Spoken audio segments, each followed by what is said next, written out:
Capítulo 22. Miudezas. Então você tomou o chá na casa de pedra com Lavender Levis? Perguntou Marília à mesa do café da manhã no dia seguinte. Como que ela está agora? Faz mais de 15 anos que não a vejo. A última vez foi em um domingo na igreja de Grafton. Imagino que tenha mudado muito. David e Kate, quando você não puder alcançar alguma coisa, peça a alguém, em vez de se debruçar assim sobre a mesa. Você já viu Paul Evans fazendo isso quando ele nos visita? Mas os braços de Paul são mais compridos do que os meus, grunhiu David. Eles tiveram 11 anos para crescer e os meus só tiveram 7. Além disso, eu pedi, mas você e Anne estavam tão ocupadas falando que não prestam atenção. Além disso, Paul nunca esteve aqui para uma refeição, a não ser para o chá, e é mais fácil ser educado no chá do que no café da manhã. Não se tem a metade da fome.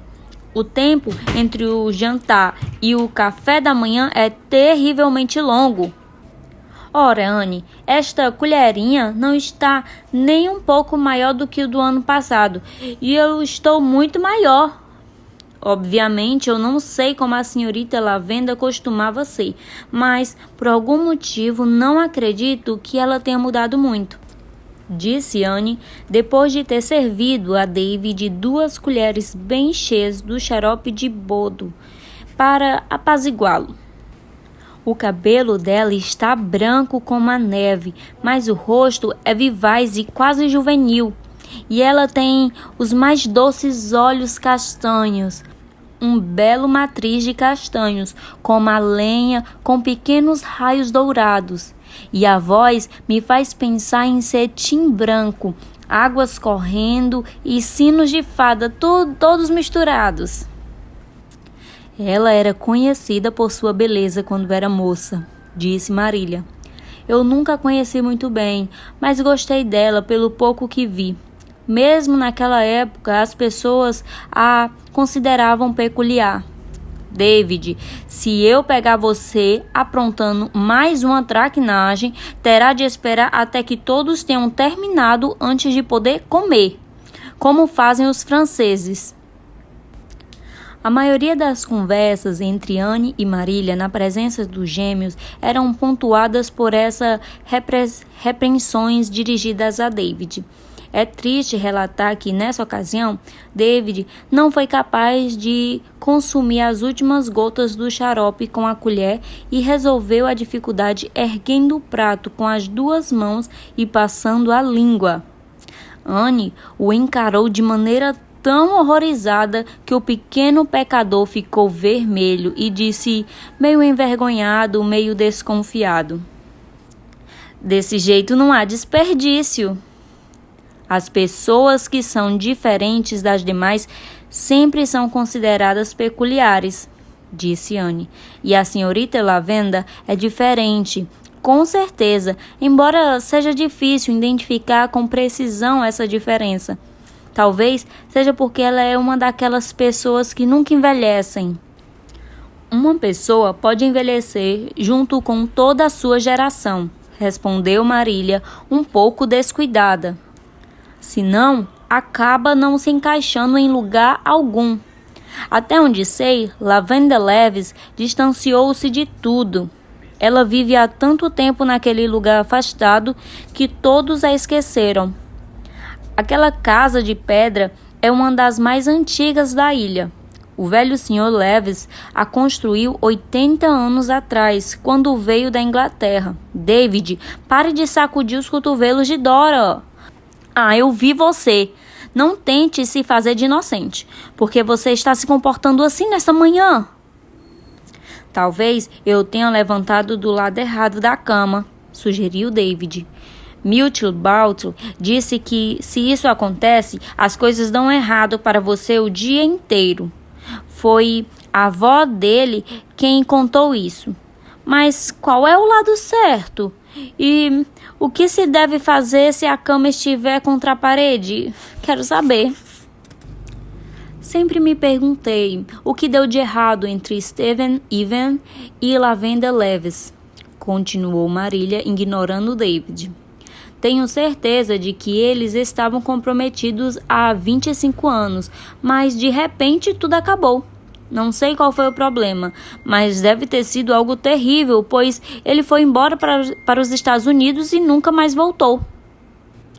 Talvez não tenha sido algo tão terrível, afinal, creio que as pequenas coisas da vida frequentemente causam mais problemas do que as grandes, disse Anne em um daqueles lampejos de sabedoria que nem a experiência poderia ter aperfeiçoado. Marília, por favor, não conte à senhora Land sobre a minha visita à senhorita Lavender. Sem dúvidas, ela começaria a fazer uma centena de perguntas e de alguma forma eu não iria gostar. E estou certa de que nem a senhorita Lavender gostaria se soubesse.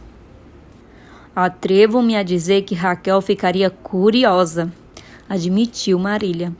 Apesar de não ter mais tanto tempo para cuidar da vida dos outros, ela está amarrada em casa agora por causa de Thomas e está se sentindo muito abatida, pois está começando a perder a esperança de que ele melhore.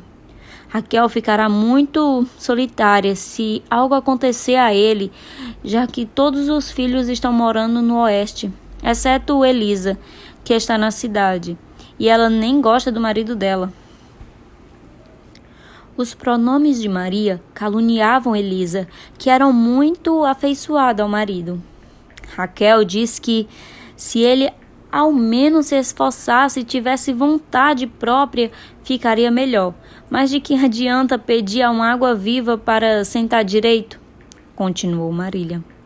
Thomas Lynde nunca teve vontade própria. A mãe o dominou até ele se casar, tarefa que Raquel tomou para si. Então, foi uma surpresa ele ter se atrevido a adoecer sem pedir a permissão dela. Mas, ora, eu não deveria falar isso. Raquel tem sido uma boa esposa. Ele nunca teria conseguido nada sem ela, isso é certo. O homem nasceu para obedecer e foi sorte ter caído nas mãos de um administrador inteligente e capaz como Raquel. Ele nunca se importou com o jeito dela, pois ela o livrava do incômodo de ter que tomar algumas decisões sobre qualquer coisa. David, pare de se contorcer feito um enguia. Não tenho nada mais para fazer, protestou David. Não posso mais comer e não é divertido ver você e Anne comer. Bem, você e Dora podem ir lá fora alimentar as galinhas e nem tente arrancar mais algumas penas do rabo do galo branco. Queria mais penas para meu cocá de índio, disse emburrado. Muttley Bolt tem um muito elegante, feito das penas que a mãe deu a ele depois de matarem o velho peru. Você podia me deixar pegar umas, aquele galo tem mais pena que o suficiente. Você pode ficar com o velho espanador que está no sótão, disse Anne. E eu o tingirei de verde, vermelho e amarelo para você. Você está mimando demais esse menino, disse Marília, depois que David, com um rosto radiante, seguiu a delicada Dora. Marília tinha feito grandes progressos na forma de educar nos últimos 6 anos, mas ela não conseguia se livrar da ideia de que era muito prejudicial para as crianças ter muito de suas vontades satisfeitas. Todos os garotos da turma têm um cocá de índio e David também quer um, explicou Anne. Eu sei o que ele sente. Nunca vou esquecer o quanto ansiava pelas mangas bufantes, quando todas as outras meninas já usavam. E ele não está sendo mimado, ele tem melhorado a cada dia. Pense na diferença entre o menino que chegou aqui há 1 ano e o David de agora. Ele certamente não se envolveu com tantas confusões desde que começou a ir para a escola, reconheceu Marília. Espero que continue assim com o contato com os outros meninos.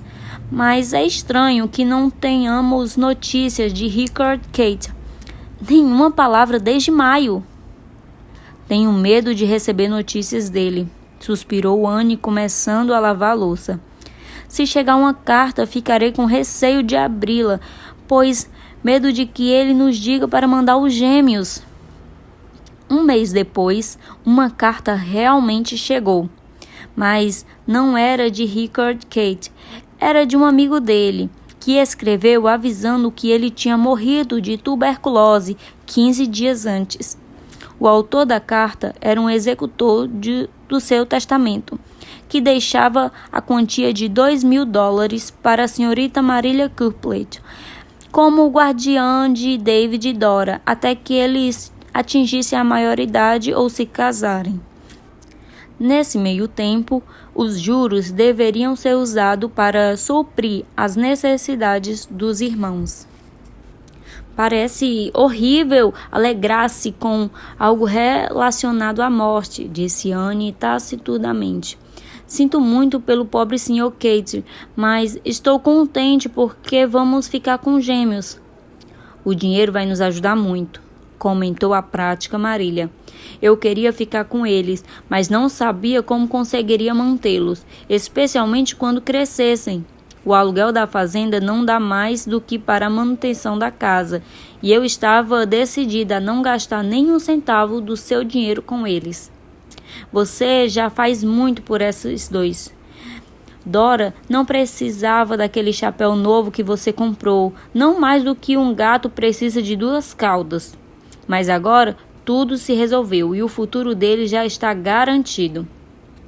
David e Dora se alegraram quando souberam que ficariam em Green Gable para sempre.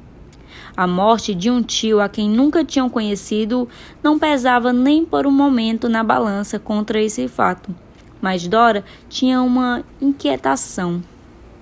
O tio Richard foi enterrado? Sussurrou para Anne. Sim, querida, é claro.